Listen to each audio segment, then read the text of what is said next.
बड़ा देव महादेव सब देवन का बाबा चोरी करते हो किस लिए क्यों की अरे मला सुद्धा वाटत होतं रामाचं दर्शन घ्यावं, पण शंकराच्या रूपात अयोध्येत गेलो असतो तर माझ्याच पुढं लागली असती बारी. मग म्हणून तर केली चोरी. कशी केली सांगतो ना. काक प्रसंडीला शिष्य केला मी गुरु भगवा वेश धारण करून द्राक्षाच्या माळा हातात कमंडलू पायामध्ये खडाऊट जटा दाढी वाढलेली भस्म लावलेलं वाघाचे कातडे बगलेत. अशा अवस्थेत जेव्हा आम्ही गेलो प्रचंड गर्दी झाली होती. कशी वाट काढत काढत मुख्य द्वारापर्यंत तिथे खाकी कपड्यावाल्या गेटमॅनने अडवलं. का जा रहे महाराज जी को बेटा हुआ उसको दर्शन करना है मत जाओ अनजान व्यक्ती निकल जाओ यहाँ से.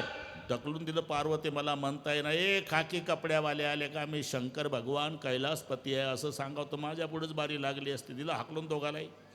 मी आणि काकभृशुंडी शरयूच्या काठाला आलो. काकभृशुंडी मला म्हणाले मैं नीलगिरी से आप कैलास से कुछ करो दर्शन तो होना चाहिए. तेव्हा शरयूच्या काठाला मी ध्यानस्थ बसलो. पार्वते माझ्या बालरूप रामाचं ध्यान सुरू केलं. एक चमत्कार झाला. राजमहालात माय कौसल्याच्या मांडीवर माझा राम रडू लागला आणि मी शरयूच्या काठाला ध्यान करू लागलो. एवढा रडतो काही केल्या रडणं थांबत नाही. कौसल्या सुमित्रा कैकेयी सगळे चिंतातूर झाले. एक म्हातारी दासी काठी टेकत आली. कौशल्या बेटे बहुत से लोग दर्शन को आते हैं तो किसी की बुरी नजर लग गई लाला को. म्हणजे दृष्ट झाली बाळाला.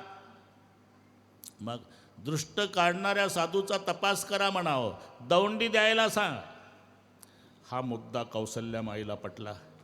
कौसल्या माईनं दवंडीवाले बोलवले पार्वते आणि दवंडीवाले दवंडी देत निघाले.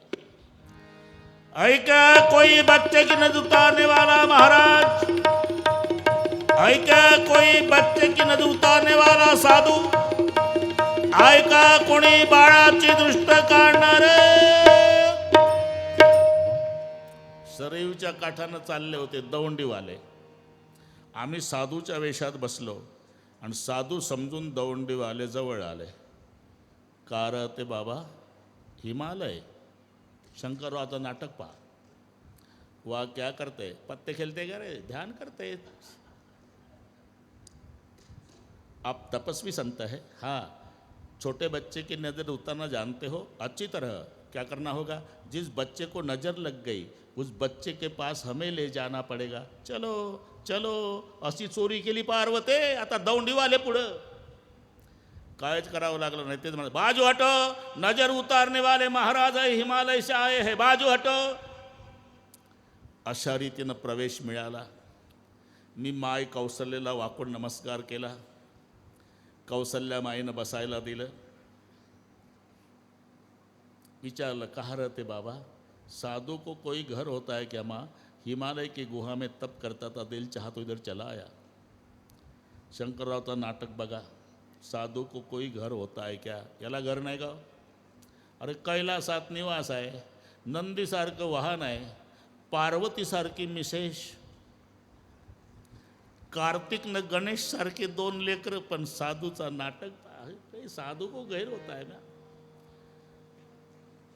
छोटे बच्चे की नज़र उतारना जानते हो. हाँ क्या करना होगा जिस बच्चे को नज़र लग गई उस बच्चे को एक बार मेरी गोद में दे दो माँ. दोबारा नहीं रोएगा आपका बेटा. माय कौसल्यानं माझ्या मांडीवर माझ्या रामाला आणून झोपवलं. मांडीवरचा राम माझ्याकडे पाहू लागला. मी रामाकडे पाहू लागलो. सगळ्या राजवाडा आमच्या दोघांकडे पाहत होता. थोड्याच वेळात हरिहराच्या 4 नेत्राचं मिलन झालं. पार्वते मांडीवरचा राम गद गद गद गद हसायला लागला आणि मी हुंदके देऊ देऊ ढसा ढसा रडायला लागलो. आमचे वेगवेगळे भाव होते. मांडीवरचा राम हसत होता. म्हणत होता शंकरा याही वेळेला दर्शनाची संधी सोडली नाही. मी रडत होतो श्रीरामा याही वेळेला दर्शनाची इच्छा पूर्ण केली.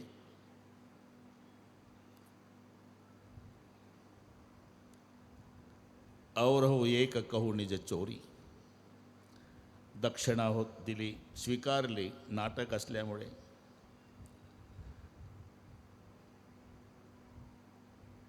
भविष्य सांगा ना बाबा. हा 15 वर्षाचा होईल नाही साहेब. एक महात्मा